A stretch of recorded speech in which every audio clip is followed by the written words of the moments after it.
అందరికీ నమస్కారం. ఉద్యోగులు, పెన్షనర్లు, ఉపాధ్యాయులకు సంబంధించిన ప్రతి అప్డేట్, ప్రతి సమస్య పట్ల అవగాహన కోసం సపోర్టివ్‌గా వీడియోస్ అయితే వస్తాయి. తప్పకుండా సబ్స్క్రైబ్ చేసుకోండి. వీడియోస్ అయితే లైక్ చేస్తూ ఉండండి. ఇక వివరాలకెళ్తే తెలంగాణ ప్రభుత్వం వివిధ వర్గాల ప్రజలకైతే అనేక సంక్షేమ పథకాలు అమలు చేస్తుంది. ఇందిరమ్మ ఇండ్లు కానీ, రైతు భరోసా, రుణమాఫీ, ఫ్రీ గ్యాస్, ఫ్రీ కరెంటు, తర్వాత అనేక సంక్షేమ పథకాలు అమలు చేస్తుంది. మరి తీరా ఉద్యోగులు, పెన్షనర్లు, ఉపాధ్యాయుల విషయానికి వచ్చేసరికి మరి ఆర్థిక పరిస్థితి బాగాలేదు. గత ప్రభుత్వం ఆర్థిక వ్యవస్థ మొత్తం సర్వనాశనం చేసిపోయింది అని చెప్పేసి ఈ విధంగా మాట్లాడుతున్నారు. సరే, ప్రస్తుతం అయితే ఆర్థిక పరిస్థితి బాగాలేకపోవచ్చు. కాకపోతే చూస్తే ఇక్కడ ఆదాయం మాత్రం మస్తు, అప్పుల సుస్తు అంటే ఇక్కడ న్యూస్ అయితే చూస్తున్నాం. ఆదాయం 339% పెరిగితే అప్పులు 435% పెరిగాయి. 11 ఏళ్లలో ఇది రాష్ట్ర ఆర్థిక పరిస్థితి. సొంత రాబడి కంటే అప్పులపైనే ఫోకస్ పెట్టిన ప్రభుత్వాలు ఏ ఏడాది కూడా అంచనాలను అందుకొని ఆదాయం 11 ఏళ్లలో 8 ఏళ్ల అంచనాలు దాటిపోయిన ఎఫ్ఆర్బిఎం రుణాలు, కాళేశ్వరానికి పునాది తర్వాత ఆమాంతం పెరిగిన అప్పులు ఆదాయంలో బీఆర్ఎస్ కాంగ్రెస్ ప్రభుత్వాలు దొందే. రోజుకు రోజుకు దిగజారుతున్న తెలంగాణ ఆర్థిక పరిస్థితి, రాష్ట్ర ఆర్థిక ఇబ్బందులపై బహిరంగంగానే సీఎం రేవంత్ రెడ్డి అయితే ఇటీవల డైరెక్ట్ అసెంబ్లీలోనే ఆవేదన వ్యక్తం చేస్తూ మాట్లాడారు. ఇక 2025-26 బడ్జెట్ మరి వాస్తవానికి దగ్గరగా ఉంటుందా? దాదాపు 3 లక్షల కోట్ల బడ్జెట్ ప్రవేశపెడతారని చెప్పేసి చెప్తున్నారు. ఏది ఏమైనా మరి ఇటీవల సుప్రీంకోర్టు, హైకోర్టులు కూడా మరి ఉచితాలని రద్దు చేయండి, మరి విచ్చలవిడిగా ఉచిత పథకాలను అమలు చేయడం వల్ల మరి ఆర్థిక వ్యవస్థ దెబ్బతినే అవకాశం ఉందని చెప్పి కూడా మరి ఇక్కడ సూచనలు కూడా ఇవ్వడం జరిగింది. మరి ప్రభుత్వాలు ఇప్పటికైనా కళ్ళు తెరవాలి. అసలు మన రాష్ట్ర ఆదాయం ఎంత, మన ఖర్చులు ఎంత, ఉద్యోగుల, పెన్షనర్ల వీళ్ళ జీతభత్యాలకు సంబంధించి ఎన్ని ఖర్చులు అవుతున్నాయి, ఇవన్నీ మినహాయించిన తర్వాతనే సంక్షేమ పథకాలకి అమలు చేయాలి. కాబట్టి ప్రభుత్వాలు ఆ దిశగా చర్యలు తీసుకోవాలి. ఇక వివరాలకు వెళ్తే ఉద్యోగులకు ఇక పోరాటం తప్పదా? తెలంగాణలోని ప్రభుత్వ ఉద్యోగులు, ఉపాధ్యాయులు, పెన్షనర్లు తమ పెండింగ్ డిమాండ్ల సాధనకు పోరాటాలే శరణ్యమని అంటున్నారు. రాష్ట్రంలో ఉద్యోగ ఉపాధ్యాయులు చాలా కాలంగా అనేక సమస్యలతో సతమతమవుతున్నారు. ఉద్యోగులకు రావాల్సిన 5 డిఏలు పెండింగ్లో ఉన్నాయి. పీఆర్సీ గడువు ముగిసిన 14 నెలలు గడిచినా ఇప్పటికీ పీఆర్సీ గురించి ఉలుకు పలుకు లేదు. మరి పీఆర్సీ రిపోర్ట్ కూడా రెడీ అయిందని చెప్తున్నారు. ప్రభుత్వమే ఆ పీఆర్సీ రిపోర్ట్ను తెప్పించుకోవడం లేదని, ఆలస్యం చేయాలని చూస్తుందని చెప్పేసి ఇక్కడ మనం న్యూస్ కూడా చూస్తూనే ఉన్నాం. మరి రిటైర్మెంట్ బెనిఫిట్స్ కోసం పెన్షనర్లు కూడా మరి కోర్టులను ఆశ్రయిస్తున్నారు.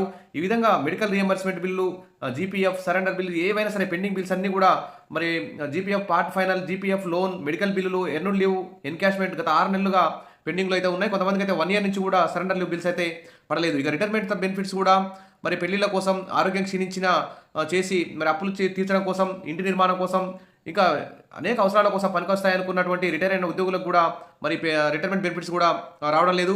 తర్వాత కొంతమంది ఉద్యోగ ఉపాధ్యాయులు తెలంగాణ ఉన్నత న్యాయస్థానం, హైకోర్టును ఆశ్రయించి మరి రిటైర్మెంట్ బెనిఫిట్స్, ఉద్యోగ ఉపాధ్యాయుల బిల్లును చెల్లించాలని కోరితే పదవి విరమణ చేసిన వారి పెండింగ్ బిల్లు చెల్లించాలని అనేక మంది కేసుల్లో హైకోర్టు తెలంగాణ ప్రభుత్వానికి సూచనలు కూడా చేయడం జరిగింది. ఇక పెండింగ్ బిల్లులపై కూడా కాలయాపన జరుగుతుంది. ఇక 317 జీవోలకు కూడా ఇంకా పరిష్కారం జరగలేదు. హెల్త్ కార్డులకు పరిస్థితి కూడా చాలా అన్యాయంగా ఉంది. ఇక తెలంగాణ రాష్ట్రంలో ఉద్యోగ ఉపాధ్యాయులు, రిటైర్డ్ ఉద్యోగ ఉపాధ్యాయుల వారిపై ఆధారపడిన కుటుంబ సభ్యులకు హెల్త్ కార్డులు జారీ చేస్తామని గత ప్రభుత్వం హామీ ఇచ్చి మోసం చేసింది. ఏ ప్రభుత్వమైనా నగదు రహిత ఆరోగ్య కార్డులను జారీ చేయాలని వారు కోరుతున్నారు. మరి ఉద్యోగ ఉపాధ్యాయులు తమ జీతం నుండి 1% హెల్త్ కార్డుల కోసం ఇవ్వడానికి కూడా రెడీగా ఉన్నారు. మరి ఎందుకు ఆలస్యం చేస్తున్నారో అర్థం కావట్లేదని చెప్పేసి ఉద్యోగులందరూ కూడా మండిపడతారు. ఇటీవలే ఉద్యోగుల జేఏసీ కూడా మీటింగ్ పెట్టుకొని మరి ఉద్యమ కార్యాచరణ కూడా షెడ్యూల్ కూడా ప్రకటించింది. మరి త్వరలో బడ్జెట్ ప్రవేశపెట్టబోతున్నారు. మరి ఈ బడ్జెట్లో ఉద్యోగులకు సంబంధించి పెండింగ్లో ఉన్న 5 డిఏలకు సంబంధించి కానీ, పీఆర్సీకి సంబంధించి కానీ, ఇతర పెండింగ్ బిల్స్ గురించి కానీ మరి ఒక కీలకంగా కేటాయింపులు అయితే జరపాల్సిన అవసరం ఉంది. అప్పుడే ఉద్యోగులు హ్యాపీగా ప్రభుత్వం అమలు చేసే వివిధ సంక్షేమ పథకాలను అమలు చేసే అవకాశం ఉంటుంది. ఈ ప్రస్తుతం అయితే ఉద్యోగులు అయితే ధరలు పెరగకపోవడం వల్ల, ఇన్కమ్ ట్యాక్స్ చెల్లించడం వల్ల చాలా నష్టపోతున్నారు. 5 డిఏలు అంటే దాదాపు 16% డిఏలు పెండింగ్లో ఉండడం వల్ల ఒక్కొక్క ఉద్యోగి లక్షల్లో నష్టపోతున్నారు. రిటైర్మెంట్ బెనిఫిట్స్ రాకపోవడం వల్ల రిటైర్డ్ అయిన ఉద్యోగులు కూడా చాలా కష్టాలను ఎదుర్కొంటున్నారు. కాబట్టి ఈ బడ్జెట్లో తెలంగాణ ప్రభుత్వం ఉద్యోగుల ఆర్థిక సమస్యలకు సంబంధించి ఖచ్చితంగా కేటాయింపులు జరపాలని చెప్పేసి కోరుకుంటున్నారు. విషయాల బెస్ట్ మరిన్ని మరి సంయుక్త కార్యాచరణ జేఏసీ కూడా ఏర్పడి ఉద్యమాలు, పోరాటాలు చేయాలని దశల వారీగా చేస్తూ ఉద్యమాలను ఉధృతం చేయడానికి సిద్ధమవుతున్నారు. తెలంగాణ రాష్ట్ర ప్రభుత్వం ముఖ్యంగా ముఖ్యమంత్రి రేవంత్ రెడ్డి ద్వంద్వ విద్యా, వైద్య రంగాలకు ప్రాధాన్యత ఇస్తూ ప్రజాపాలన, ఇందిరమ్మ ప్రభుత్వం అంటున్నందుకు వీలైనంత త్వరగా ఉద్యోగ ఉపాధ్యాయ సంఘాల నాయకులతో సమావేశం కూడా ఏర్పాటు చేయాలి. పెండింగ్ డిఏలు, బిల్లులు చెల్లించడంతో పాటు 317 జీవో సమస్యలు కూడా పరిష్కరించాలి. తద్వారా రాష్ట్రం ఆర్థిక ఇబ్బందుల్లో ఉన్న తరుణంలో ఆందోళన బాట పట్టకుండా చూడాలని ప్రజలైతే కోరుకుంటున్నారు. అలాగే చిరకాల డిమాండ్ అయినటువంటి నగదు రహిత హెల్త్ కార్డులు కూడా మంజూరు చేయాలని చెప్పేసి అనేక మంది ఉద్యోగులైతే కోరుకుంటారు. ఇక ఆదాయం మస్తు, అప్పులు చూస్తూ అప్పులు పెరుగుడే కానీ ఇక తగ్గుడైతే లేదు. మరి 2025-26 బడ్జెట్ మరి సొంత రాబడులు, అప్పులను కలిపి మొత్తం ఆదాయంగా పరిగణిస్తారు.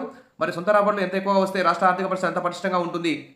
మరి సీఎం రేవంత్ రెడ్డి ఆర్థిక పరిస్థితిపై ఆవేదన చెందుతున్న సమయంలో 2025-26 బడ్జెట్ ఎలా ఉంటుందనేది ఆసక్తికరంగా మారింది.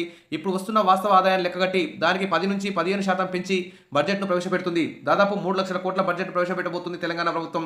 మరి వాస్తవ గణాంకాల ఆధారంగా బడ్జెట్ ప్రవేశపెడితే మొత్తం బడ్జెట్ 2,92.9 లక్షల కోట్ల లోపైతే ఉండే అవకాశం ఉంది.